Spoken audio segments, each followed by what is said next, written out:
பெங்களூர்ல இப்படி ஒரு அமானுஷ்யமான கோயில் இருக்குன்னு உங்கள எத்தனை பேருக்கு தெரியும்? ஹலோ மக்களே, இன்னைக்கு நம்ம வந்து பிளேஸ் தான் பெங்களூர் ஒஸ்கோட்டேல லொகேட் ஆயிருக்க காட்டேரி அம்மன் கோவில். உங்க வாழ்க்கையில எந்த ஒரு பிரச்சனையா இருந்தாலும் சரி, எல்லா பிரச்சனைக்கும் ஒரு பரிகாரம் இவங்க கிட்ட இருக்கு. ஒரு பரிகாரமா இந்த வீடியோல ஃபுல்லா பார்ப்போம். நான் இந்த கோயிலுக்கு போயிருந்தப்ப ஒரே கிரௌடா இருந்தது, கால் வைக்க கூட இடம் இல்ல. அப்பதான் தெரியுது இந்த அம்மனுக்கு எவ்வளவு சக்தி இருக்குதுன்னு. உள்ள போன உடனே மூலஸ்தானத்துல இருக்க அம்மனை தரிசனம் பண்ணிட்டு அந்த மூலஸ்தானத்தை சுத்தி வரப்பதான் நான் ஒரு விஷயத்தை பார்த்தேன். எல்லாருமே ₹1 காயின் ₹2 காயின்லாம் செவுத்துல ஒட்டி பார்த்துட்டு இருந்தாங்க.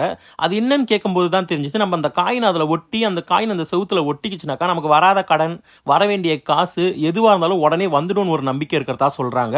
இதுமாரி நிறைய பேருக்கு வந்ததாகவும் சொல்லிட்டு இருந்தாங்க. மூலஸ்தானத்தை தரிசனம் பண்ணிட்டு வெளியில வரப்பதான் ஒரு மரம் ஃபுல்லா போட்டோ, தொட்டில், மாத்திரை அட்டன் கட்டியிருந்தாங்க. அதை பத்தி கேட்கும்போது தான் சில விஷயங்கள் தெரிஞ்சுது. குழந்தை பாக்கியம் இல்லாதவங்க இந்த இடத்துல தொட்டில் கட்டும் போது குழந்தை பிறந்ததாகவும், அது மட்டும் இல்லாம தீராத நோய் இருக்கிறவங்க அந்த மாத்திரை அட்டை இதுல கட்டனாக்கா உடனே குணமானதாகவும் சொல்றாங்க. அது மட்டும் இல்லாம போலீஸ்க்கே சில பேர் கிடைக்கலனாக்கா இந்த போட்டோ இந்த மரத்துல கட்டினா உடனே கிடைச்சிடுறதாவும் சொல்றாங்க. அதே மாதிரி உங்களுக்கு உடல் சோம்பேறியா இருந்தாக்கா இந்த இடத்துல தேங்காவையும் எலுமிச்சம்பழத்தையும் ஒன்னா கட்டி உங்களை சுத்தி போட்டுட்டு அந்த தேங்காவை நசுக்கிட்டு உங்களை தாண்ட சொல்லுவாங்க. அப்படி தாண்டினாக்கா உங்களுக்கு இருக்கிற சோம்பேறித்தனத்துல இருந்து எல்லாமே போயிடும் சொல்றாங்க. இங்க நல்லா பிரம்மாண்டமா இருக்க காட்டேரி அம்மன் திருவுருவ சிலையை பார்த்தாலே போதும் உடம்புலாம் சும்மா சிலுத்து போயிடும். அதை பார்க்கும் போதே அவ்வளவு கண்குள்ளா காட்சியா இருந்தது. அம்மனை சுத்தி மாவிளக்கு ஏத்தியும் நிறைய பரிகாரங்கள் நிறைய பேர் பண்ணிட்டு இருந்தாங்க.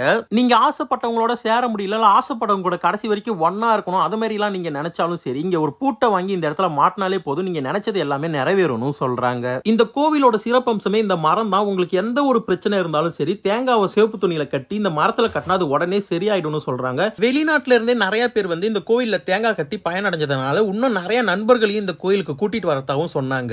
இந்த தேங்காய் கட்டி இருக்க ஆலமரத்துக்கு நடுவுல நீங்க நடந்து வரப்பயோ போறப்பயோ மனசுக்கு அவ்வளவு நிம்மதியா இருக்கும். இந்த இடமும் பார்க்க ரொம்பவே சூப்பரா இருந்தது.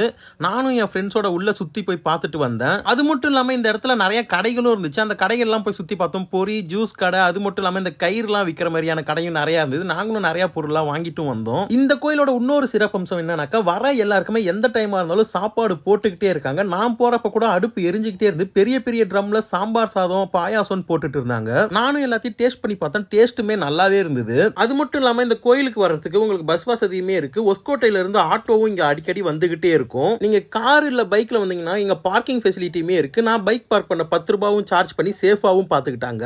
நான் வந்து இந்த கோயிலுக்கு நான் வர்றது வந்து ஒரு 3 வருஷமா வந்துன்னு இருக்கிறேன். அதான் நல்ல பில்டிங் சேல் ஆகுது. அதனால நான் அம்பாசிக்கு வந்து போறேன். நல்லதே நடக்குது. வாழ்க்கையில ஒரு முறையாச்சும் இந்த கோயிலை போய் விசிட் பண்ணி பாருங்க. மறக்காம இந்த மாதிரி கண்டென்ட்டுக்கு நம்ம யூடியூப் சேனலை சப்ஸ்கிரைப் பண்ணிக்கோங்க.